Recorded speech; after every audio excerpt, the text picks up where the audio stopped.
Hello，大家好，歡迎大家嚟到陸叔馬訊。陸叔馬訊咧係一個專分享六環彩嘅一個頻道啦。咁廢話唔多講啦，陸叔啱啱將所有嘅資料交到我手上，即刻同大家分享一下聽日1月4號沙田嘅賽事六環彩，究竟陸叔有啲咩心水啊吓？今日嘅沙田賽事咧採取嘅係 C 跑道啊吓。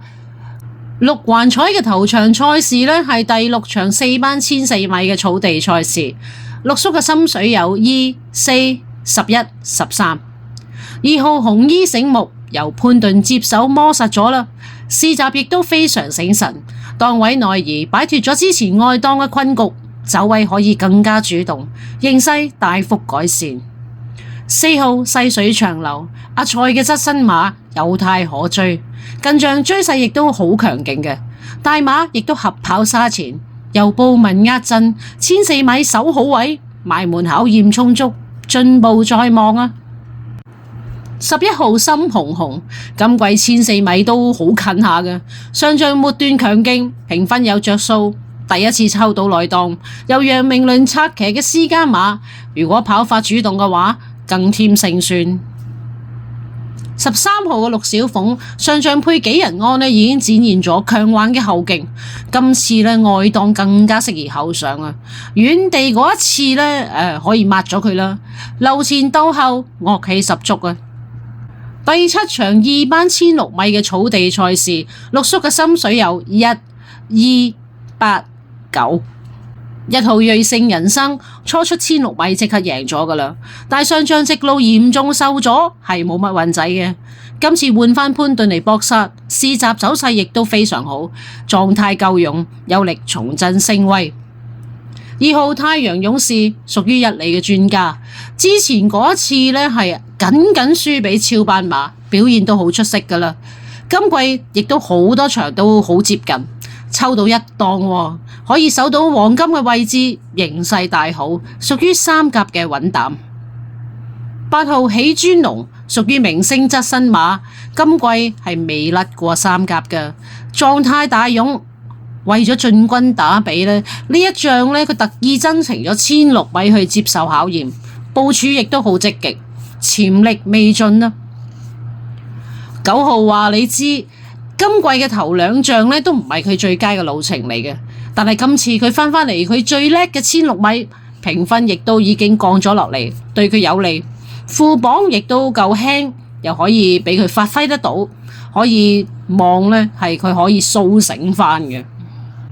第8場係3級賽嘅1000米草地賽事，陸叔嘅心水係有6號同8號。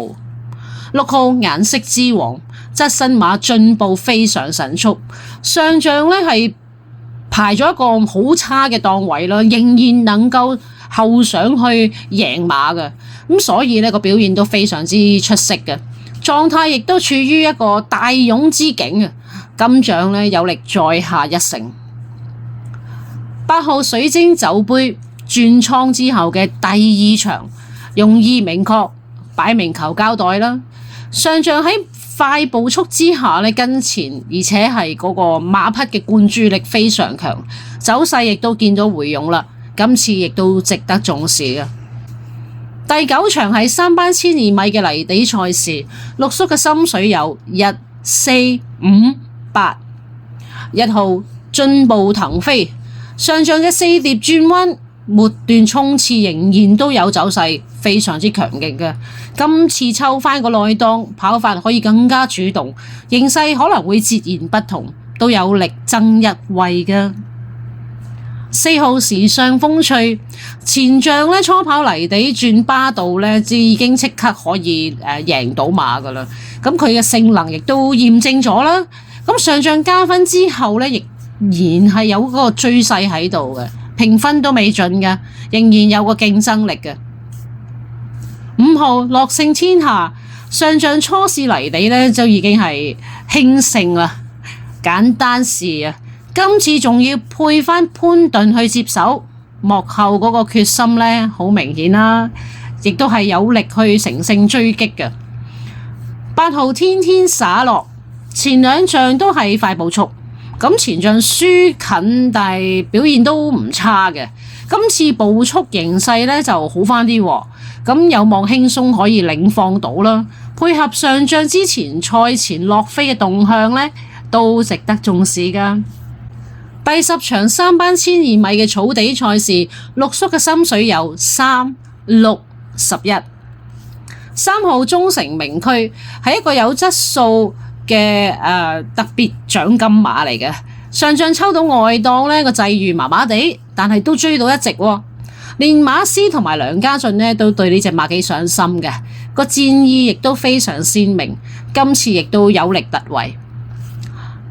6號8進福星。前仗咧前路受阻，可以視為發揮唔到啦。咁上仗轉咗跑法咧，即刻可以跑咗個第2翻嚟，表現都脫胎換骨嘅。今次嘅步速形勢咧，對佢嚟講有利，可以望再進一步。11號圖夢成真，前2仗咧留得太後啦，但係仍然喺末段能夠追得近嘅。上仗全程走蝕位。咁所以嗰個賽績亦都唔能夠作準啦。今次更換配搭，跑法亦都可以更加主動，形勢可能會截然不同啊。第11場係3班1600米嘅草地賽事，陸叔嘅心水有1、7、8、10。1號大眾福星，佢嘅血統係屬於中長途嘅馬嚟嘅，今次增程就啱晒腳法啦。今季連番都近近地，狀態亦都保持到。判斷自己一直都好緊張處理呢一隻馬，今次守好位嘅話就可以利衝刺，機會亦都可以有所提升。7號高高至高，霍宏星呢一手摸實嘅特別獎金馬，騎練合作嘅成績亦都非常出色。上仗慢閘嘅際遇就麻麻地啦，今次只要順利出閘到，亦都有力反彈嘅。8號開心勇區轉倉初出咧已經跑得近噶啦，走勢亦都對版嘅。嗰次係僅僅輸俾一啲超級馬，咁賽績水準都非常之高。現時評分仲有着數噶，能夠有機會去爭取轉倉就即刻贏啊！10號首飾悟空，蔡約翰嘅側身馬持續都有姿態，上季已經喺1500米跑得近嘅啦。足以證明增程個氣量係夠嘅，咁騎師合作3次已經贏過1次嘅啦，咁亦都係非常合拍嘅。以上呢就係陸叔6環彩提供嘅馬匹，全部都係有望爭勝嘅馬嚟嘅。